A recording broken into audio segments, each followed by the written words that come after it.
ของหัวฉีดนี่นะแล้วว่าเราไม่มีปัญญาซื้อมีเงินก็บ่ซื้อแล้วว่าโอ้เรื่องสั่นบ่ซื้อว่าโอ้ยเป็นจังซี่แล้วเพิ่นถามว่าเก็บล้านมาสั่นมอว่าซื้อมาจอดได้ซื้อบ่ทรายก็เป็นตาไม่พายุเอาได้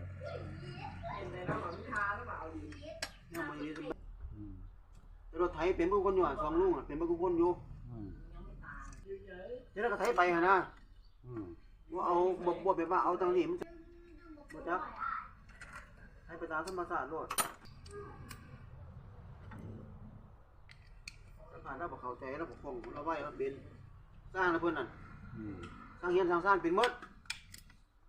ปูนซีเมนต์ก็อิฐก็บอกเป็นหมดเคยก็เฮาจังล่ะเป็นหมด